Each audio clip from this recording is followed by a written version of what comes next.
Okay, Shawn, I'm going to let this run through at normal speed for the first time so you can just get a feel for how your strokes look at this stage of your development. We'll be able to compare in the future.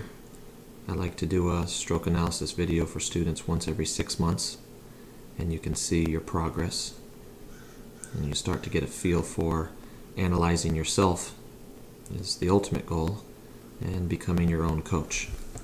These videos help you to do that.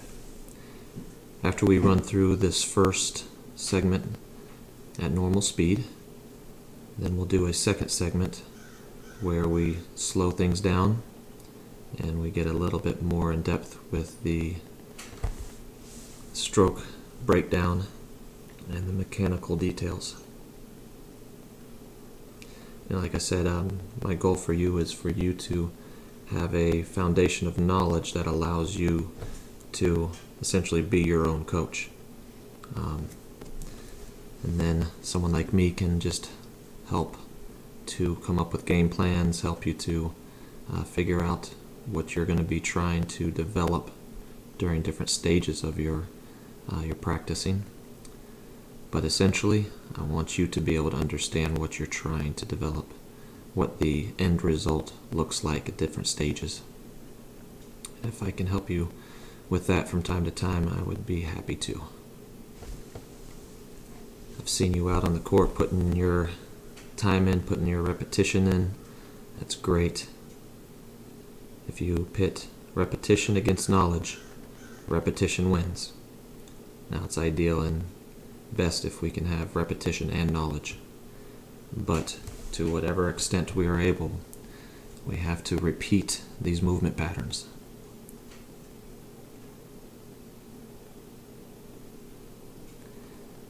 But doing these videos allows you to have a understanding of the stroke rather than just a feel for the stroke. When I'm developing players, feel is the last thing I work with them on.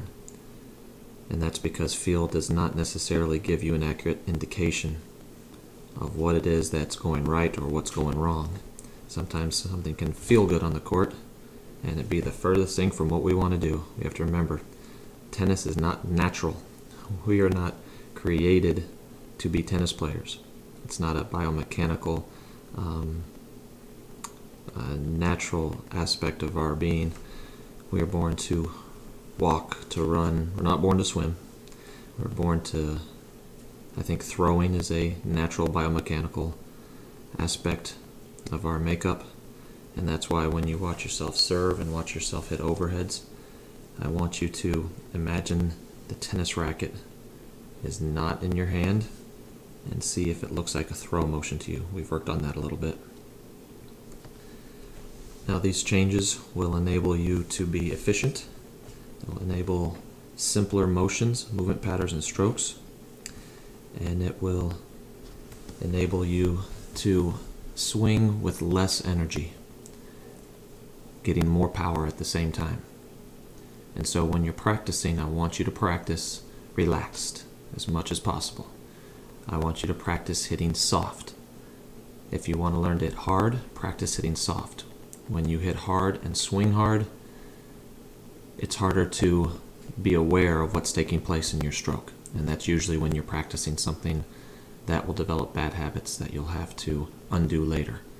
But if you practice slow and easy, you get the ideal repetition. You get closer to the final version of what we want our strokes to be because we're swinging slow, and from a cognitive perspective, we can be more aware of the individual components of the swing and therefore getting better repetition. So remember, at least part of the time, practice very slow, controlled movements, swings, even shadow swings. I think shadow swings are absolutely essential. It's not an option to do shadow swings. It's an essential part of your development. Drop hits would be the next stage. Hitting off a ball machine would be the next level. Live hitting to expected targets would be the next level. Then live hitting unexpected targets, and then point play, drilling and point play.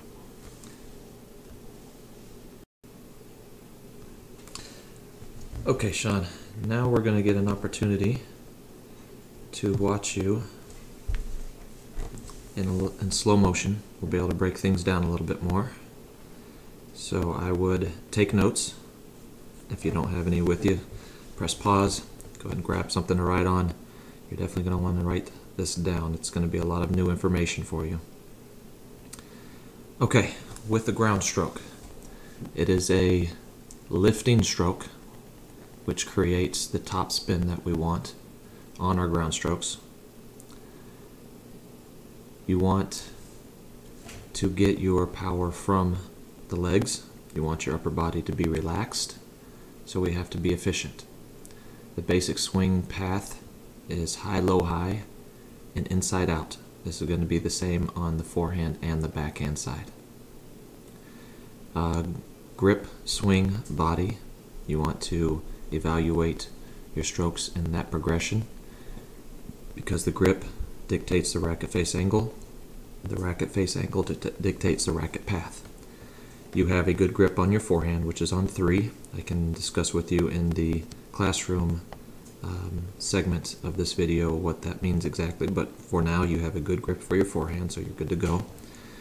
At the beginning of your development, you may be choosing to keep your grip in a forehand grip in ready position, but in time, and now if you'd like to, I would show you a different ready position grip. I'll discuss that in the classroom segment. For now, I want you to take a look at your ready position, which is, as indicated, the position to be ready. It's a position so that you are ready not just for one stroke, but for any option, for all strokes. So here, you look to me like you're a little more ready for the forehand. To be ready for the forehand or the backhand, you would want your racket straight up.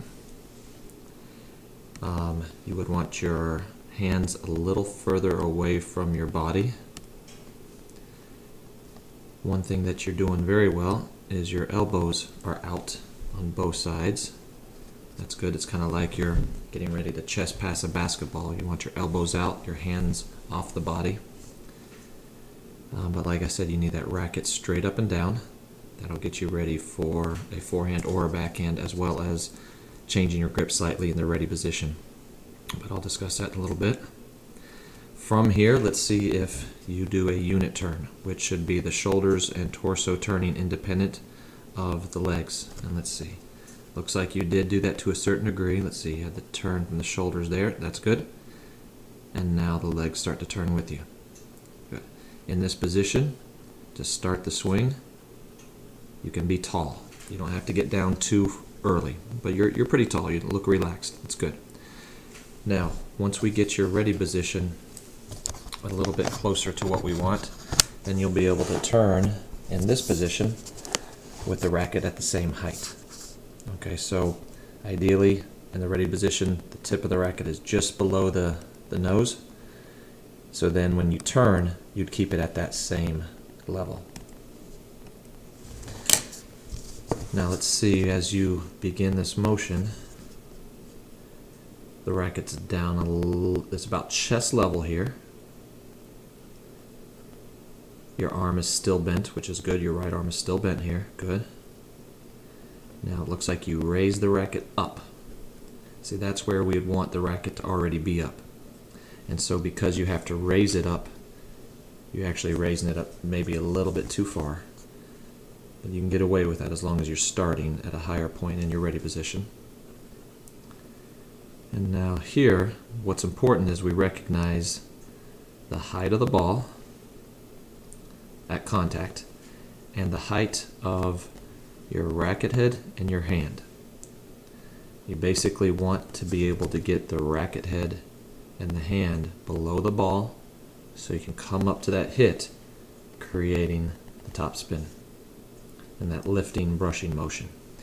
Alright, so let's see how we do here. You get a little bit below the ball, so you can see right there's the ball and there's the sweet spot on your racket. So you're a few inches below the ball. What you would ideally like is for the racket to be a couple feet below the ball. Okay, now in order to accomplish this, you want to work on getting the hand down to the knee level, at least on a ball that's at waist level contact. Okay, now because you're not below the ball, what you're going to have to do is, in order to lift to get the top spin, you're going to have to pull from your shoulders, and that is muscle recruitment. That is tension. You're also going to have to lift with your arm to try to get that brush. Again, that's muscle recruitment and tension. At this point in your swing, you should be as loose as possible. There could be some tension in the preparation, getting into position, but then once you execute the swing, you release all tension in the upper body. So here should be the loosest. Okay, then you can see the pull up with the arm. Good high finish. Now this hip is going to come around and face the court. All right, so when you're done swinging, your hips and shoulders should be facing the court, and your left arm should be up here receiving the swing on the handle. So your left hand brought to the handle. Okay, but I like the good high finish. I like that you release at the elbow. Right there, the elbow is bent. That means you released at the elbow. If you don't release at the elbow, you have to release at the wrist, and we don't want that. So good. Notice here you've actually turned your shoulders forward, but the hips never came forward. So we can work on that, and that's just because your foot is too far back. In this situation, you'd have to adjust your foot. You'd have to adjust your foot as you executed the swing, because you stepped across to begin with rather than stepping straight in. Okay. All right, let's see a couple more. Let's back up a little. All right, let's see from the side. All right, so here again, the racket face will be straight up and down. It'll be just below the level of your eyes. You're in a good bent knee position. Your elbows are out, and your hands are off your body. Good, I should be able to drop a basketball in between your hands and your body. That's good. All right, let's see the unit turn. There's the shoulders going first, very good. And the racket is staying the same. What I like about this position here is your ready position and this position from waist up look identical. That's great, that's efficient. Good job. Now let's see, as the racket comes back, what you should get with the high-low, high inside out is the racket starts high in the ready position. You turn, it's high already. Then you get the low-high portion of the swing. But because you're bringing your racket back a little bit low, you have a tendency here to bring the racket up first. Okay, see that? All right. Now you'll get the high-low, high aspect of the swing, which you do well.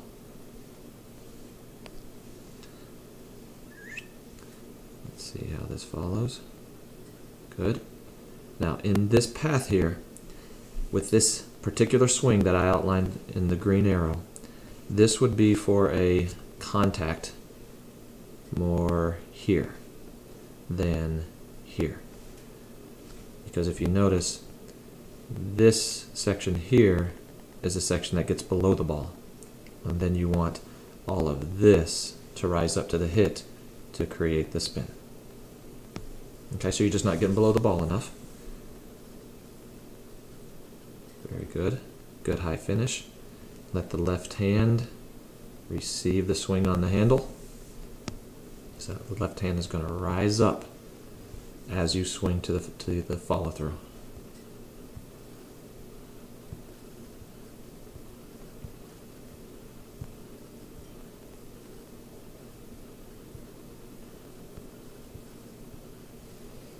Okay, let's see. Let's take a look at your legs now. Okay, good unit turn. At the beginning of the swing, you want to be tall because your body actually leads the high-low, high direction of the swing. The body goes first, the swing follows a split second after each stage.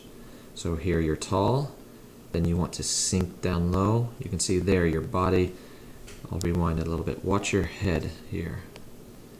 There's the level of your head. Now watch as you go to swing through. You stay at that level with your head.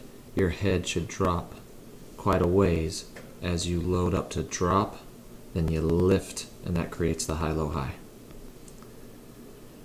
And then what happens is when your body starts high, drops low, and then lifts back up, you will want your front leg to be straight by the time you contact the ball. Okay, right there it's still bent, which means your lift from your legs didn't actually translate into the swing.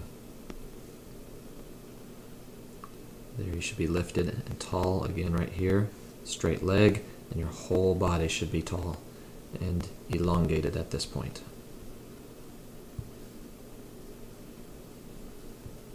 Okay, let's see here, good ready position, good unit turn, racket just a little higher, neutral and ready position.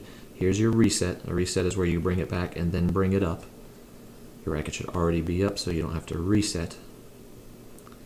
And then you don't drop with your body. You're not getting below the ball.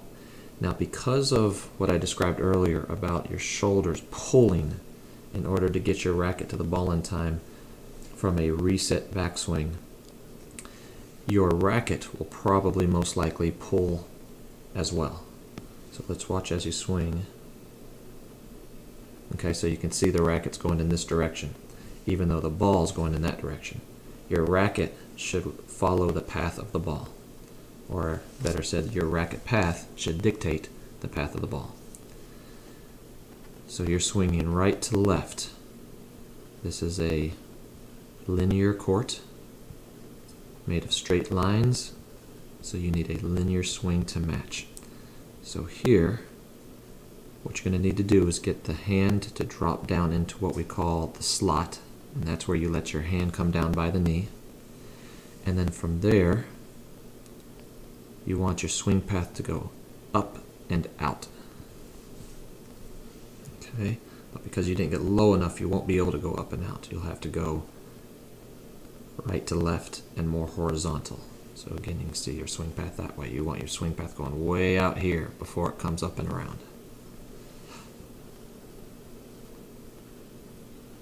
Hit that ball late. That's why you finished on the right side with your follow through. Look for that inside out swing, high, low, high. That's good, that's high, not low enough.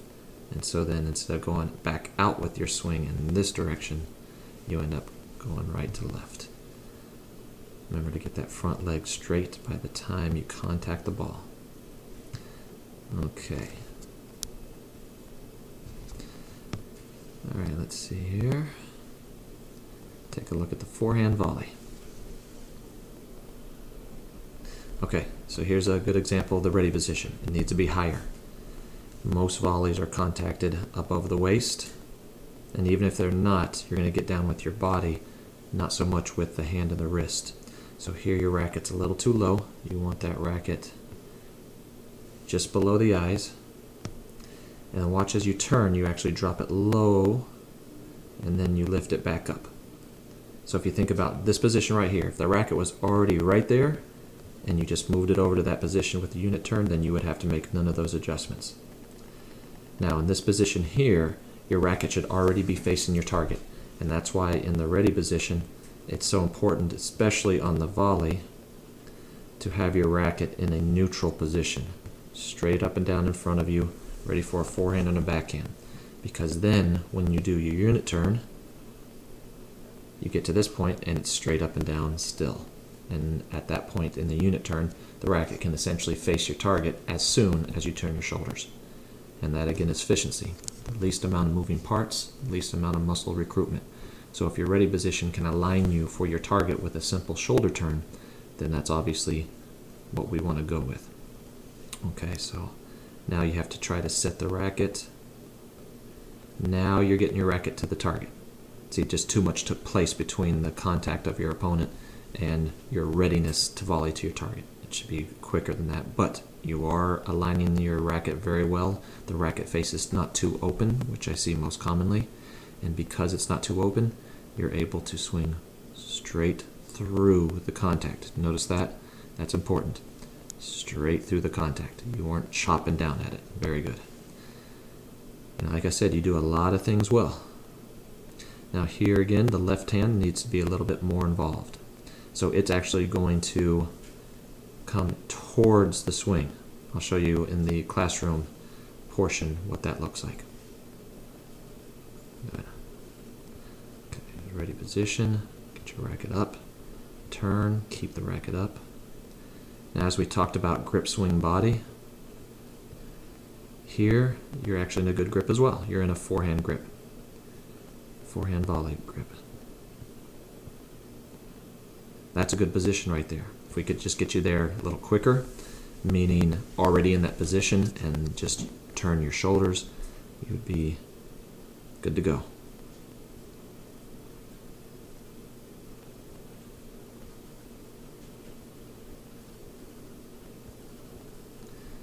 Okay, let's take a look at you from the side view, 90-degree angle. Okay, get that racket up. Now, pros aren't standing there in a arm elevated ready position the entire time waiting for the ball. They wait to the split step, and at the split step they organize their feet, they organize their hands. You do a little bit of that, so your hands were much lower until your split step, then boom, you're organized. We just have to organize you a little bit more with more detail, getting that racket up higher in front of you. Okay, but I like how you're leaning forward. That's great. That way when that ball's hit, you're going to go forward. So good, there's a good unit turn. Racket takes a little too long to get set up. Then that left leg starts to move as you move towards the volley. That's great. The power source on a volley is momentum. It's the momentum of your body moving forward, as well as the ball coming in, the momentum that's on the ball coming to you. Your racket here is perfect. It's vertical, it's facing your target. A lot of times people allow their rackets to get too far back, and once that happens, the racket face will open up towards the sideline, and then they have to recover it, but you don't do that. This is great. Your left arm's in a good position, your eyes are on the target, facing forward, and you're moving forward. Now let's see that left foot.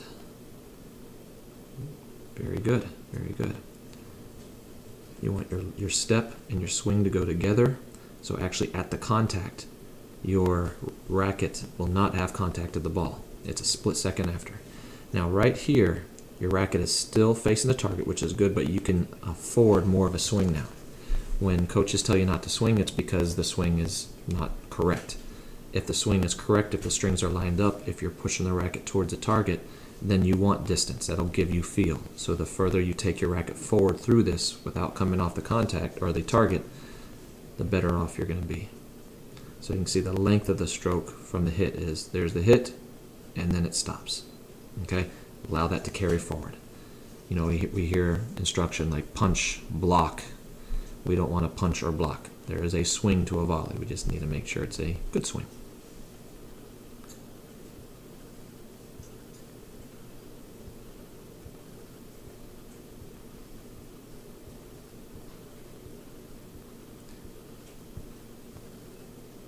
Okay. Ready position a little low, but you get your racket up and recovered. We just want to correct that ready position. You get your racket facing the target very well. Let's see, there's the contact. And notice that your foot, this is very important, but you do this naturally well, which is huge. It's hard to teach this. Your foot is still in the air.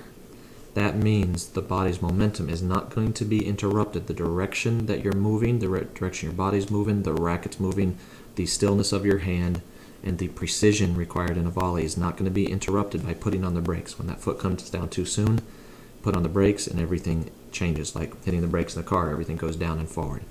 So you do this well. Good job. Now you want your racket to continue forward through the hit. Okay, you just tend to stop. Getting your left hand involved, as I'll show you in the classroom segment, will help with that a lot. You'll actually bring your hands towards one another as you contact the ball. That'll cause your right arm to go forward and your left arm to kind of give it a destination.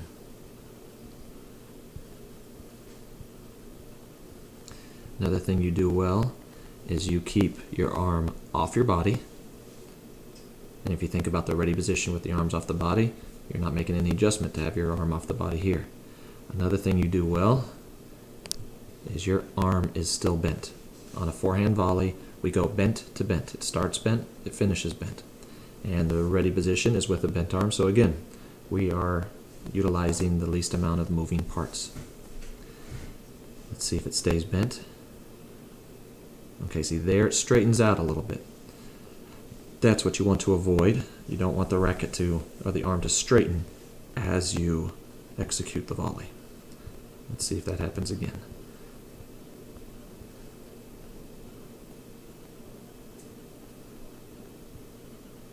Yep, it kind of straightens out as you execute the volley.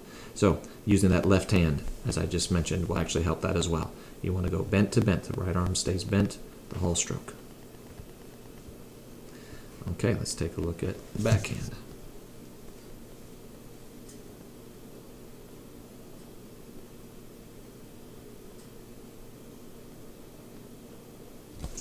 Okay, let's take a look at that one.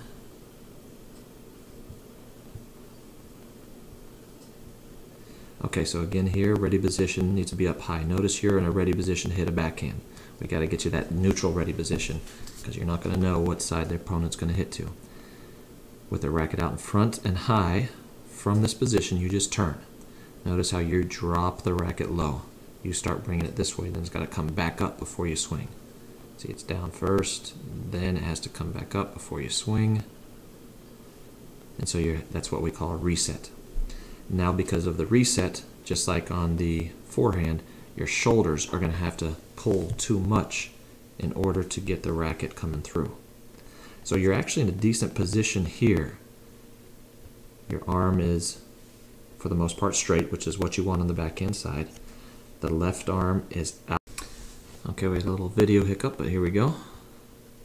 Okay, there's the reset. The racket comes down first. You need to just keep it high so that you can go high, low, high.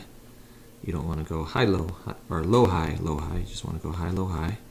Now, as I was saying, the shoulders are now going to have to pull in order to bring that through. So again, muscle recruitment and losing relaxation. Okay, so here, if the ball is at this height, you want your racket in your hand to get to about this height before swinging up and through the ball so you can get that inside out motion and the topspin by lifting. Okay, so that's going to be a flat backhand. And notice your racket finishes way over here. Okay, which means that the direction of the swing was left to right. So even here, you want that swing to go inside out. We'll look at that from a different angle where it's a little easier to see. Okay, so we're looking for ready position. We're looking for shoulder turn with the racket up high so that you don't need a reset. Then you want the racket to go high, low, and high again. Okay, notice here that the wrist has turned over. That's because of the horizontal swing. You don't want that wrist to turn over. When you're finished with the swing, the racket will actually be tilted slightly to the left. The right arm, or the left arm, I'm sorry, also needs to come back the opposite way. It's like an anchor for the kinetic chain.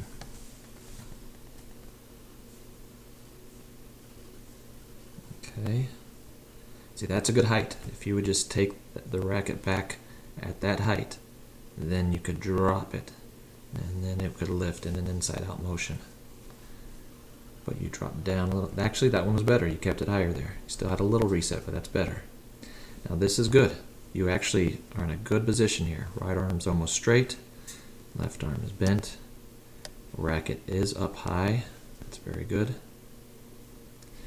Notice that your thumb here is on the back side of the handle. Let it wrap down and around. Good. Good bend in the legs. You're stepping straight forward. Now you just need to be able to get this swing to drop with your body first and then come up to this hit so that the upward motion is not a strenuous movement.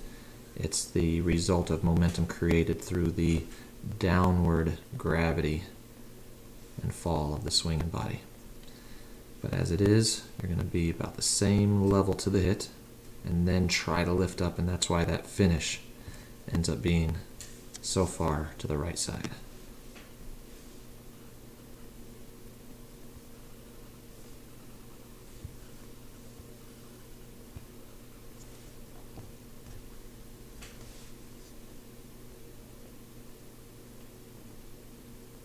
When you're done with the stroke, you should be able to balance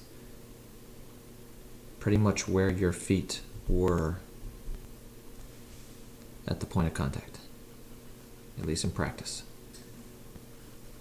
Okay, so you can see the left to right swing path there.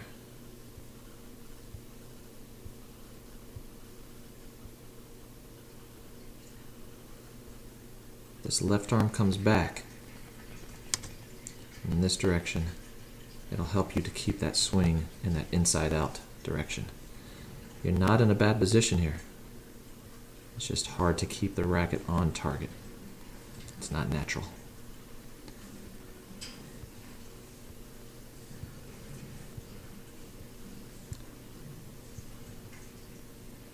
Okay, so here we have underspin.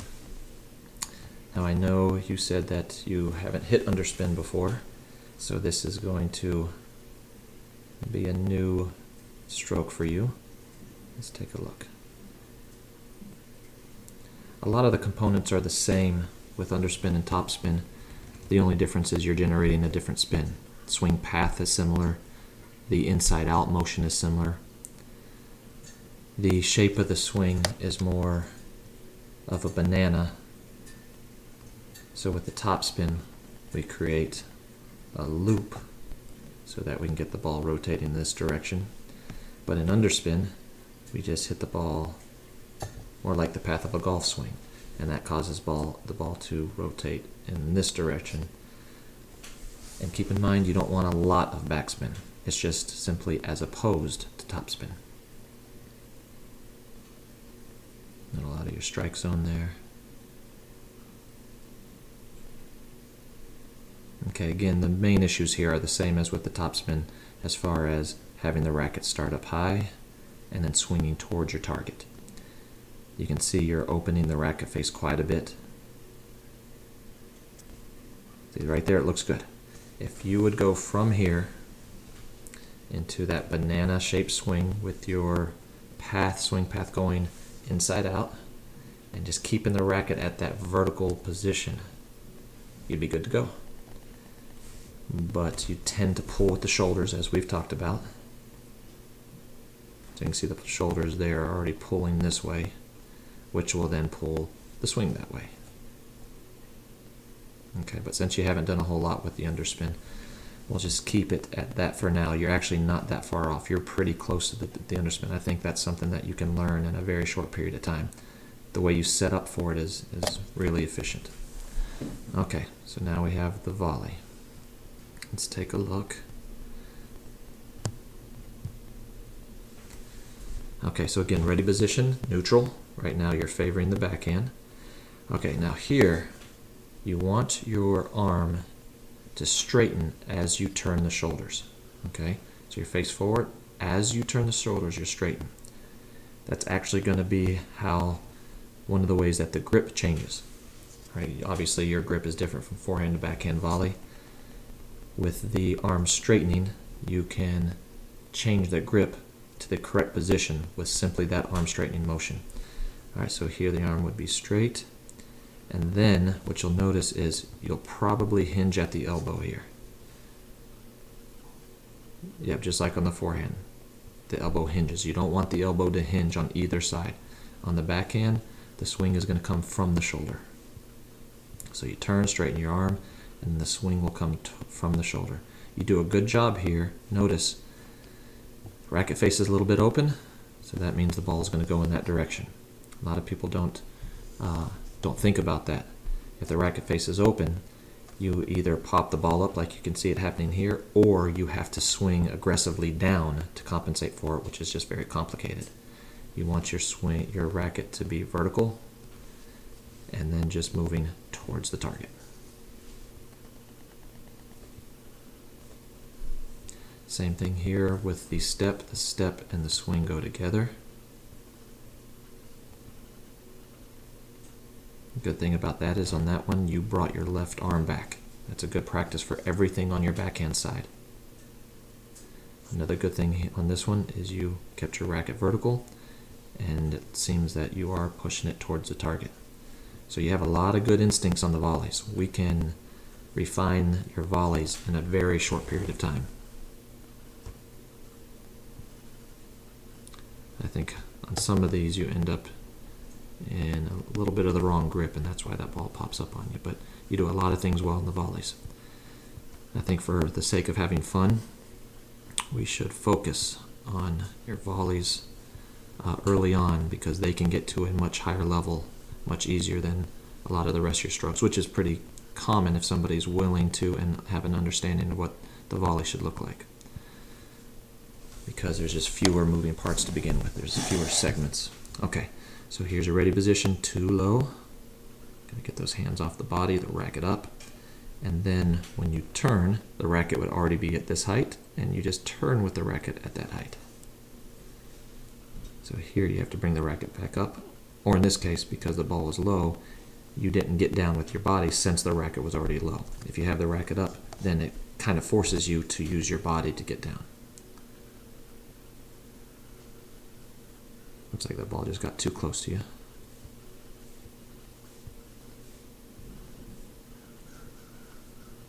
Okay, there's that low take back. Just take it back up higher. But I like how the arm is a little straighter there on that one. And now you're going to the ball. Good. The racket face is at a good angle, and you're going towards your target. Once you get a little bit more used to this, you can trust, because once you get used to getting the racket face angle more vertical, you can trust the racket to go forward towards your target. Right now you kind of subconsciously anticipate a pop-up, so you back up off of it. But I like the arm being straight. You don't want to step across if you can help it. You want to step straight in, and then that left hand's going to come back. So when you turn, the racket will be right in front of your chest still, and then the right arm will come out, the left arm will go back, and it'll create a half banana shape towards your target. Do a lot of things well there.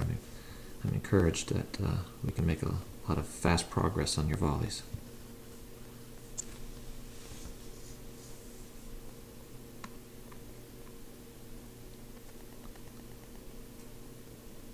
Step right towards your target, towards the net. So you can notice you have a preference of hitting the ball much lower than your eyes. Okay, let's actually take a look at it from this angle. So basically what I want you to look at is the level of your eyes to the level of the hit. Eyes, contact. You actually want that to be about the same level, just as much as you can. As much as you can, trying to get your eyes down to the contact point. Now obviously you can do that with your legs. You can also do that simply by bending at your waist. Now some people will say you don't want to bend at your waist. Well, ideally you don't, but there will be some degree of it, and if that helps you get your eyes down to the ball, then that's better than not getting your eyes down to the ball.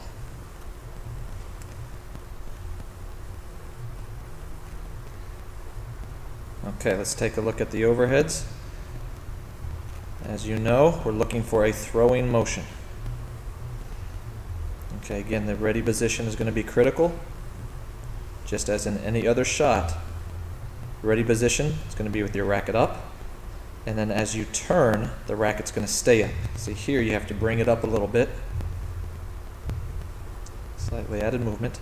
Now, what you're going to want to do is keep the left hand on the throw to the racket in this position.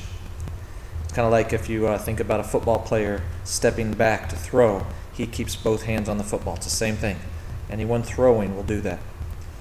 But we're taught to separate. The problem with the separation is, as you can see, I can see your whole torso. Okay, you should be turned. I should see the back of your shoulder in this position. And with that arm over, the left arm over, and the hand on the throw of the racket, you'll be able to accomplish that. Now as you go to swing, the left hand will release just as it would if you're throwing a football. So it doesn't stay on the racket forever.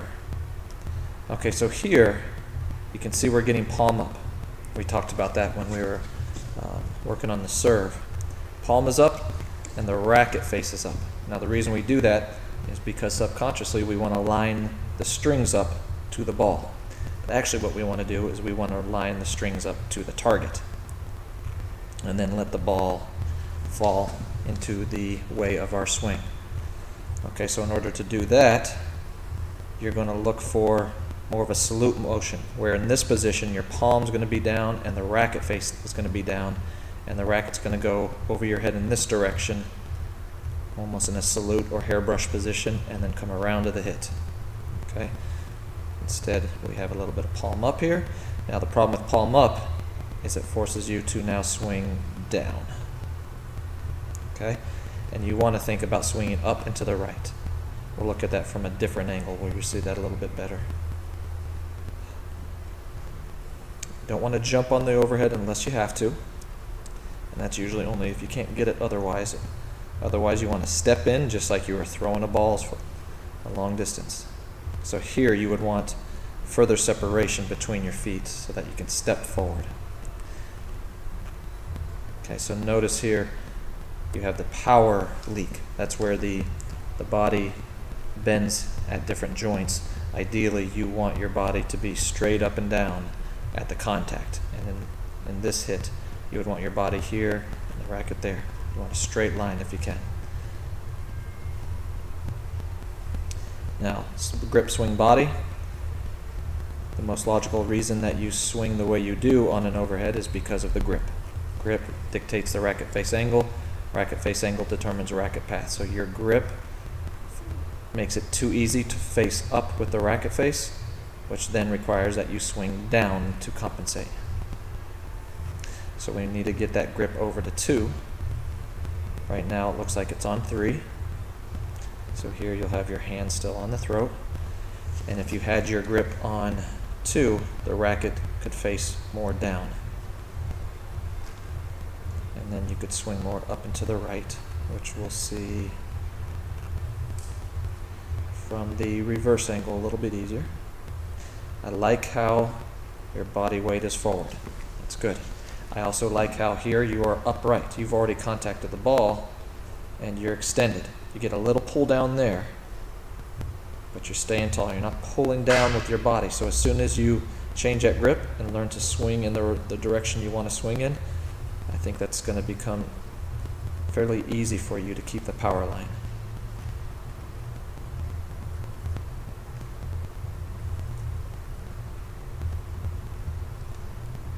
Okay, so let's look back at the ready position here. We want the racket already up in this position for the unit turn. When the ball is fed, you're going to turn those shoulders immediately fully. Okay, so here he's already fed the ball and you're still facing him a little bit. You want to turn immediately.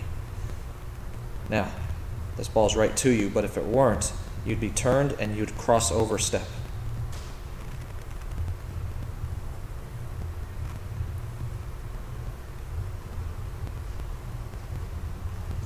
That racket faces up, which means you have to really catch up and swing down. And see, there is even tough. You can see that ball goes long. Palm down, swing up, rather than palm up, swing down. Stay tall if you can.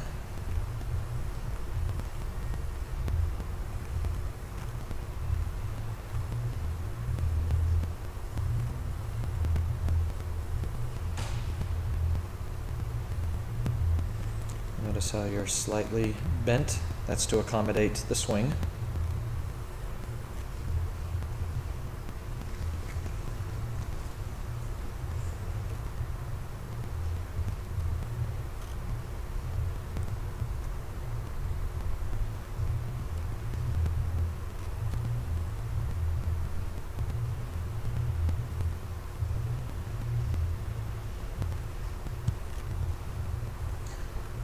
Okay, right here you'll also start to understand that with the racket face facing up, the palm facing up, essentially what you've already done is you've already pronated, which is the outward rotation of the forearm from the elbow to the wrist.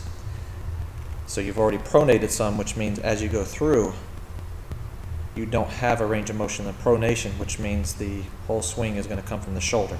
And that's why people a lot of times get rotator cuff injuries. Okay, let's take a look at the serve. The And again, I'll go through this a little bit more in the classroom so that you know what we're looking for. Okay, here you're trying to get the handcuffs, but you want to get this hand on that part of the racket. So the throat of the racket will go over the left wrist here. All right. You'll rotate. That's good. Okay, what I like is that your arm is almost parallel to the baseline. You can see it there. That's good. That means you've rotated before you've tossed. And in this position, your strings are down. Very good. Your palm is down. Very good. It's not a bad position there. Notice, as we talked about before, your racket and hand are lagging below the other racket, or below the other hand. It's a separation. That's good. Okay, you do get a slight salute motion, but with the palm up, you still have to swing down and lose the power line. I like how you're able to stay tall in this position from the waist up. So as soon as we line things up a little bit better for you, I think you're going to like the way it feels.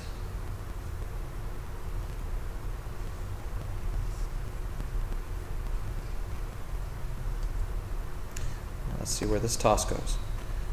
Okay, because of your grip and the shape of your swing, you notice that the toss is going to be slightly to your left most often.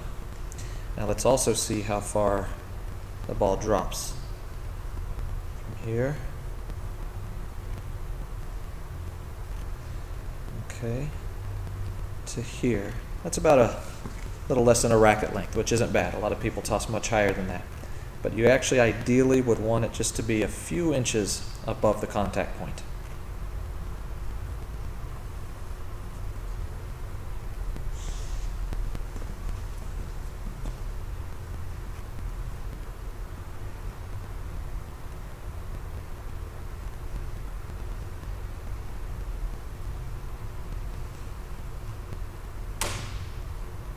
That's a good position right there.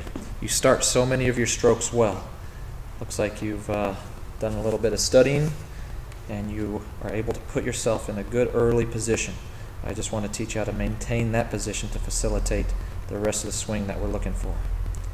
I like the separation, I like the angle of the shoulders, I like the turn of the shoulders. I like the left hand up high. Now notice your racket stalls out right behind your head, which is where it should be accelerating. So what we want to do is we want to pause. If there's a pause, we want it to happen more over here so that as you go through the swing, it can loop through the motion while accelerating. Because if it pauses there, now you're going to have to recruit the shoulders in order to produce power, which just caters to swinging down a little bit more. Not bad on the power line here. So all things considered, you accomplish some of the more difficult things. Good job. Let's see where our toss is. Okay, good. I like how the toss is into the court. That's very good. Let's take a look at the height. It's there. And there. So about a racket length. We need to lower that a little bit.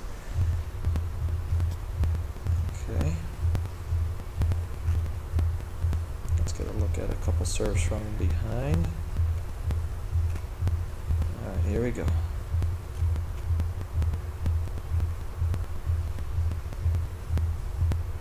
Okay, now if you could pause the racket more in this position. So right now your racket's right there. If you could pause it in this position until it was time to accelerate to the contact point, and then you'd go through the loop of the swing very quickly, you'll get a lot more power. So pause there. As you see, you get to here, and now the acceleration. Actually, not yet. Oh, bad toss. Let's do that again.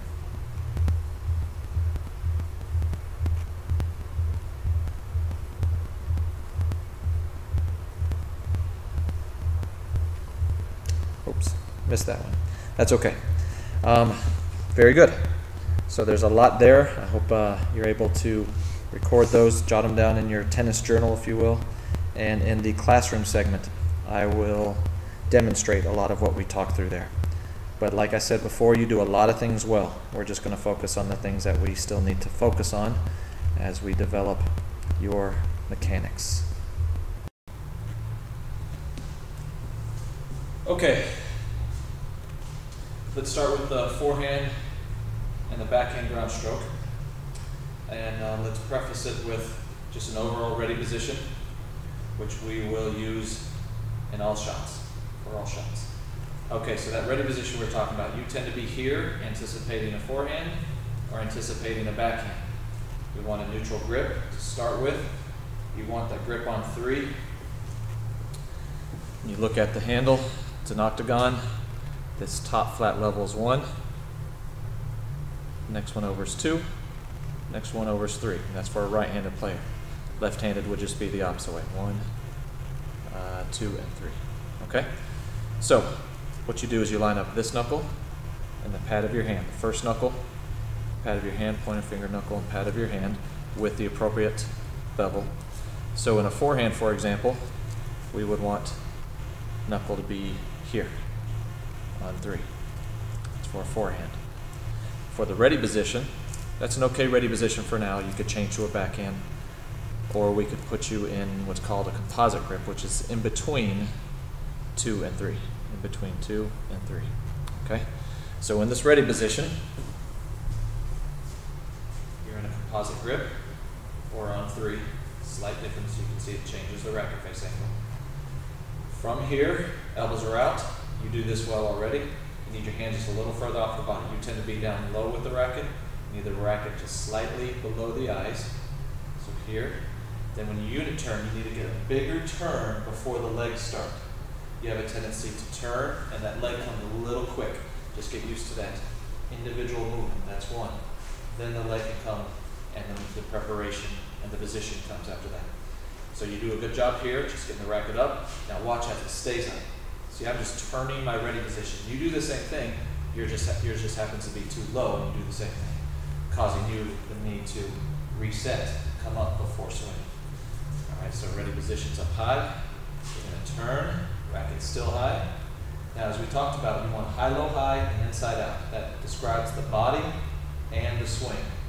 So high, low, high, and inside out. Okay? So what we're looking for here is from this high start position, once you get into position with your feet, the next thing that happens is you drop. Describe it as sitting in a chair, your arm drops as well. Now notice when my arm drops, as I sit in the chair, my hand gets down in that slot area we described. That's below the ball, 2 feet below the ball. So you come up to the contact and swing in an outward direction. And that's how we create a linear swing that matches the court. Okay? Now since you are simply dropping into the swing, the racket doesn't have to come back too far, causing you to pull at the shoulders, and that causes that horizontal swing that you see a lot of. Simply turn, drop, high, low, high, inside out. And as you get the racket up high in line with your target, then all you do is you release at the elbow. And that's where you get this finish.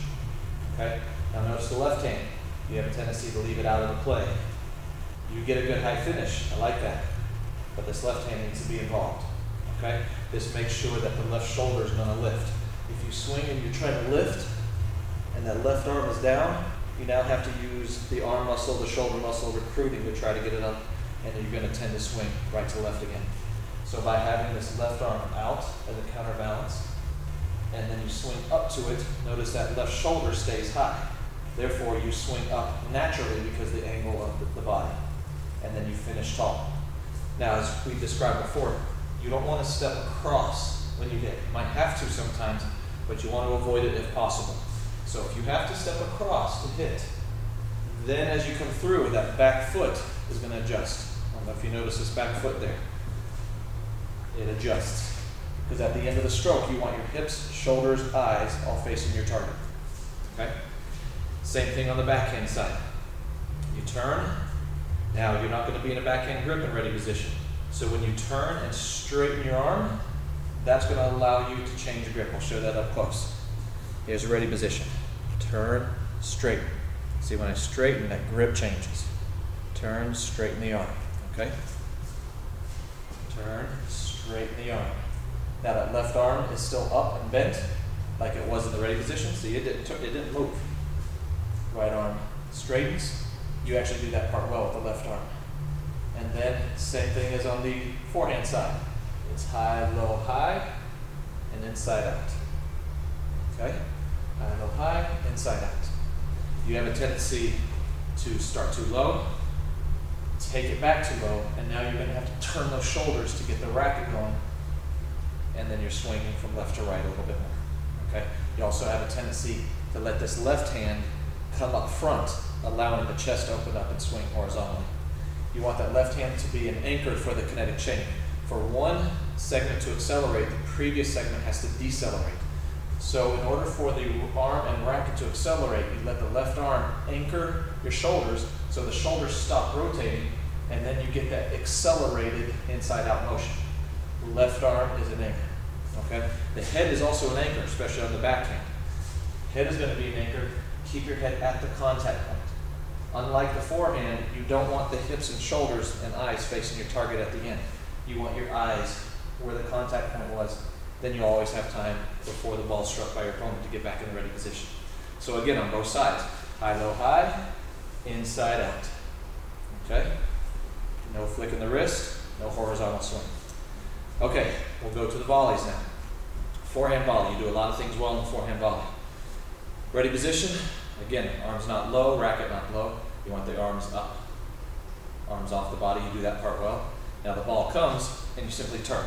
Notice my turn got the racket in position to go right towards my target.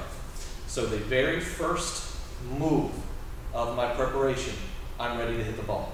You have a tendency to have the racket here, so when you move, the ball will go down into the court if you contact it at this point. So then as you go to hit, you then have to make adjustments, and the ball comes too fast when you're at the net. You don't have time for that. So ready position, if it's in the right position, then all you do is turn. Now I'm ready to hit. Now, notice I turned the ready position. The racket is still in front of my chest, right? Dead center in front of my chest. That's where I want to volley. The ball is up high, boom, see right in front of my chest then, right in my ready position.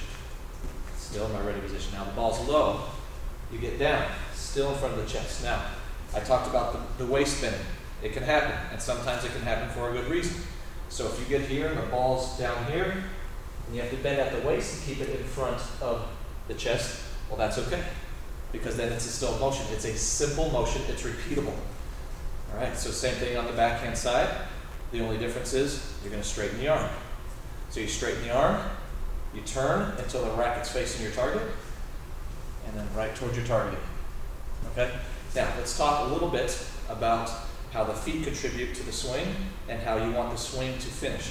Obviously, it's a very modified start. You're not really doing anything from here to here. And then when you go to the hit, you still haven't done anything. It's all with the turning of the body and positioning of the feet and body. You haven't done much with the swing and the arm. That stays very still. Now, when it comes to the contact, you want to move forward. The power source is momentum on a volley. So you have to move forward with your feet. You have to be leaning forward. The head is going to be in front of the feet, in front of the front foot even at contact. So at contact, you should be here with the head in front of the front foot. Okay?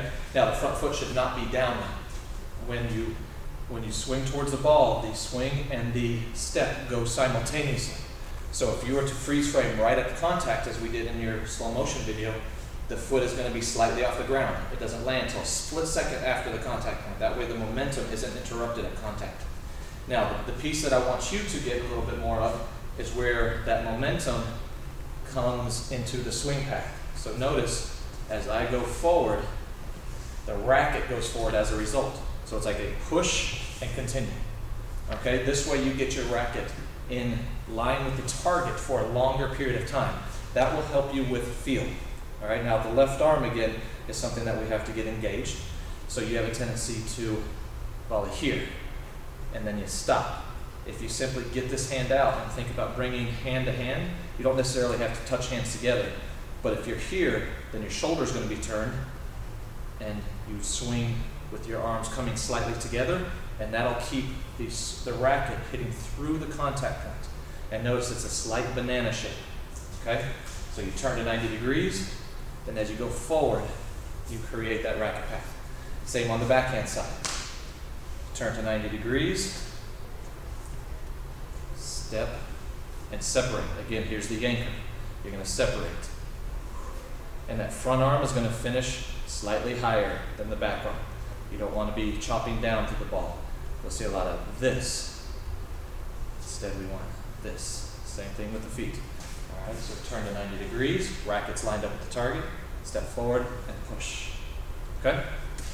Now, with the overhead and the serve, let me change the angle on this real quick. Okay, so for the overhead and the serve, we're going to start with feet are going to be on a skateboard. So basically you're standing on a skateboard in line with the target. Okay? Now, we've talked about the handcuffs. The racket rests on the hand for many reasons. One is to take the weight of the racket off the hitting arm so the arm can relax. Then you're going to turn with the hands in the handcuff position, and this allows you to force the shoulder over. The kinetic chain is made up of many parts in the serve. It starts with the feet, starts with the ankles, I just say, it goes to the knees, goes to the hips, shoulders, arm, forearm, racket. All right, so you want to use every single piece of the kinetic chain. So when you have handcuffs and you turn, what you're going to get is your knee turning in just slightly, just by, an inch or two.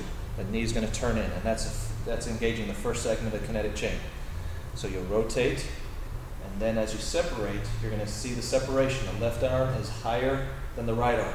This is what I was talking about the racket pausing here, so that when it's time to swing, it can be continuous acceleration from that point. Now, you may not have a pause. If we get your toss a little bit lower, then the racket just doesn't have to pause, and it can slowly build up and then accelerate at the right moment. All right. So let's walk through a little bit of a word picture. We're going to go handcuffs, skateboard. All your weight's going to be on your front foot. Call it bathroom scale 1. And then as you rotate for the toss, you go to bathroom scale 2, separate, and this is where you toss. And toss, notice that your wrist is going to be slightly down. You have a tendency to be here because your grip is on 3.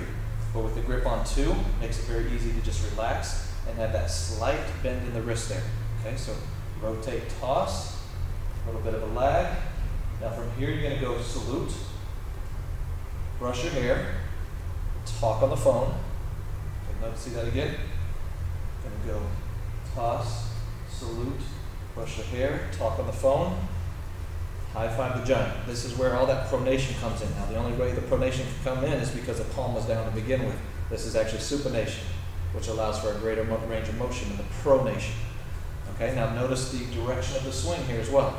The swing is away from me, about a 45-degree angle. My body is facing that 45-degree angle. Because of your old grip, you had to rotate your whole body around and swing towards the target and down. All right.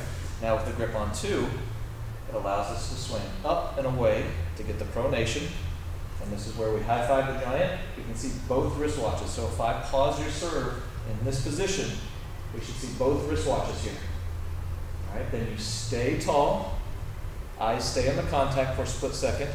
Chest stays, or shoulders stay in this rotated position through the contact.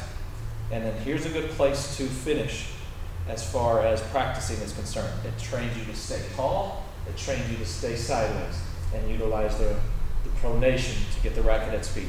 Now, in a real time serve motion, you'd be here, and then within a split second, you would be coming out of the serve to get back into a ready position and prepare for the rest of the point. So that's basically what we want here. All right, quick review of the word picture. Let me get to a different angle. Okay, so word picture. You have skateboard. You have handcuffs, bathroom scale 1, bathroom scale 2. Bathroom scale 2 is when you rock back.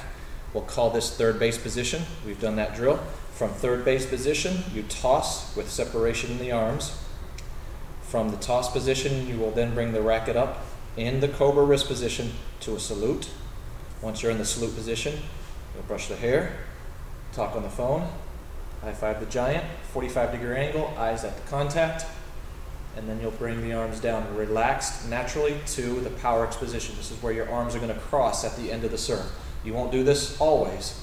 The finished product, you'll end up in a more of this position where the arm is just going to come in, but it's the same. So this is just a little more disciplined for now, but in time it'll be more here as you're getting ready for the ready position. But by doing that, you create that power line that we want, from the feet to the swing, to the racket, to the contact. It's all going to be in a line, and that's where you're going to get the most power. So I hope you have fun with that. Obviously, ask if you have any questions. Feel free to contact me. I'd like for you to watch this 3 times. One time, just watch it straight through. The next time, watch it, take notes. And then the next time, watch it and send me back an email with your feedback and questions, and I will be happy to address them. And I think if you want to work on your game for about 6 months and then video again, that would be a good time to see how you're doing. We can also talk next time we get a chance to be together about how best to practice these little movement patterns. So knowing the pattern, knowing the shape of the swing is one thing, but learning how to practice it most efficiently and effectively is another thing. And that's where in the previous segment I spoke about shadow swings. In shadow swings, you can really control the motion. And the more you control the motion and do it over and over again, the more it programs to what you want it to be. I have sat here in front of a television for hours on end in my lifetime. Lots and lots of hours just going through my motion. When I wake up, before I go to bed, and I just train myself to do it on both sides. Okay, so I'm going to walk through real quick.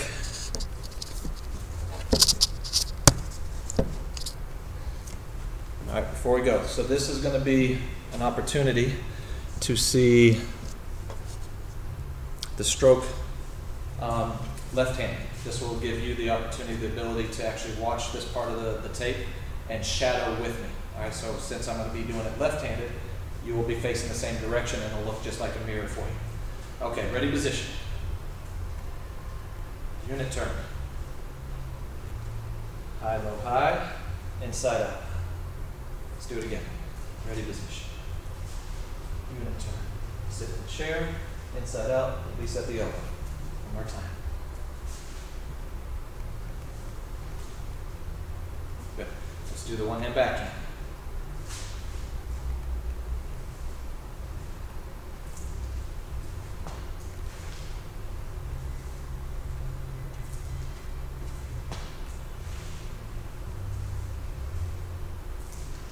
Good. Let's do forehand volley.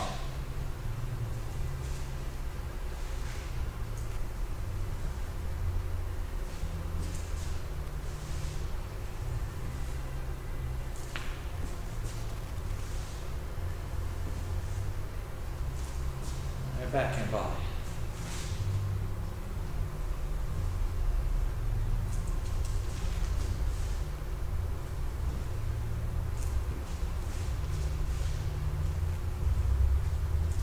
Okay, let's do overhead.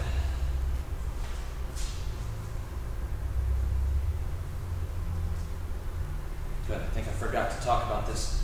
On the overhead, notice the left arm stays on the throat of the racket. And then you go through the same sequence. Left arm stays here until you're in position, then it'll naturally separate, salute, brush the hair, talk on the phone, high five the giant, power X, stay tall, that's your overhead. One more time. Okay, now let's do the serve.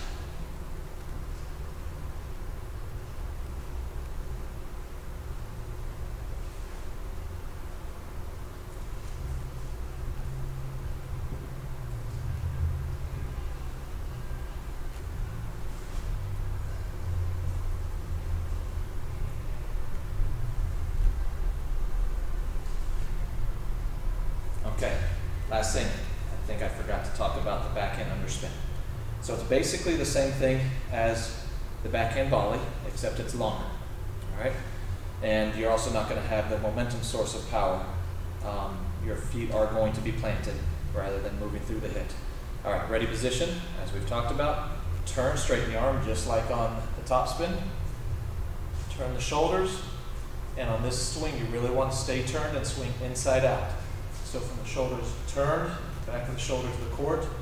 Instead of dropping down first and swinging up and inside out, you're just going to let the racket drop slightly into the contact point. Now notice at contact, that racket is almost vertical. It's not very far open. That way you drive through the hit and you hit inside out. So notice, just like on the volley, you finish with the left hand back, right hand high, and you're still sideways. So the left hand is the anchor, the head and eyes are the anchor. What the eyes do, the rest of the body does. Okay? So turn, straighten, really get the shoulders turned, step, and finish. And you're going to finish tall. Okay? So keep in mind on underspin, lots of underspin is not an advantage. Lots of underspin tends to make the ball sail out of the small target area that we have to hit to. So you don't want a lot of underspin and you don't want to swing hard. You want to guide the ball with a little bit of underspin, and that's going to give you a lot of accuracy and feel, which is great for defense. It's great for return of serve. It's great for approach shots. It's not a power stroke. All right, so keep that in mind. Let's do a couple backhand underspins with me left-handed for a second so that you can chat.